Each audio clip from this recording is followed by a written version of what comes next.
السلام علیکم ورحمۃ اللہ تعالی وبرکاتہ۔ فریدی ہربل ہیلتھ کیئر میں آپ کا سواگت ہے۔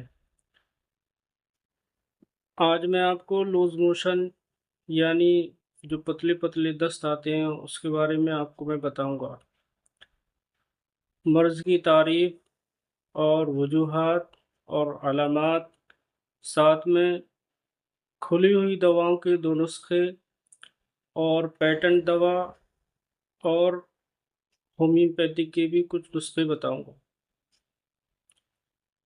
لوز موشن کو یعنی جو پتلے پتلے پخانے یا دست آتے ہیں، سنسکرت میں اتیسار اور اردو اور فارسی میں دست، عربی میں اسہال اور ڈائریا میں اور انگلش میں ڈائریا کہتے ہیں۔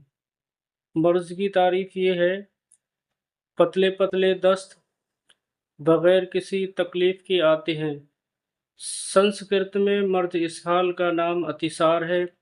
اتیسار کے معنی زیادہ، کثرت یا بہت کے ہیں، اور سار کے معنی ہے سرن کرنے یا بہنے کے۔ پس جس مرض میں نہایت کثرت سے پانی کی طرح رطوبات بہتی ہیں اس کو اتیسار یعنی دست یعنی لوز موشن کہتے ہیں۔ وجوہات: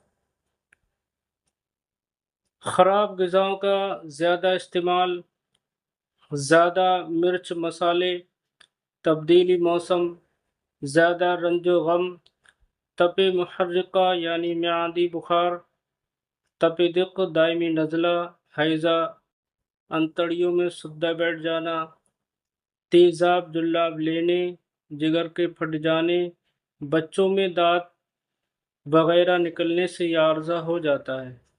طب آیوروید کے نظریے کے مطابق زیادہ دیر تیرنے، کھیلنے بیٹھنے وغیرہ سے بھی اتیسار یعنی لوز موشن ہو جاتا ہے۔ اس کے علامات یہ ہیں: طب آیورویدک کے مطابق مرض شروع ہونے سے پہلے بے قراری، مقام ناف، پیٹ اور پسلیوں میں درد، جسم کا بھاری پن، بد ہضمی، افارہ وغیرہ کا عارضہ ہو جاتا ہے۔ طب یونانی کے مطابق اگر غذائے فاسد کی وجہ سے اسہال آتے ہیں یعنی لوز موشن آتے ہیں تو ان کا رنگ مٹیالہ اور جھاگدار ہوتا ہے، زبان میلی، پیٹ میں قرحر ہوتا ہے۔ اسہال کبدی میں دستوں کا رنگ زرد یا سرخ گوشت کے دھوں کی مانند ہوگا۔ اسہال معدی اور رطوبت بلغمی میں دست دن کو زیادہ اور رات کو کم آئیں گے اور ترش ڈکاریں آئیں گی۔ نسخہ نوٹ کر لیجئے، اور کرنے سے پہلے ہمارے چینل کو لائک اور شیئر اور سبسکرائب کرنا نہ بھولیں۔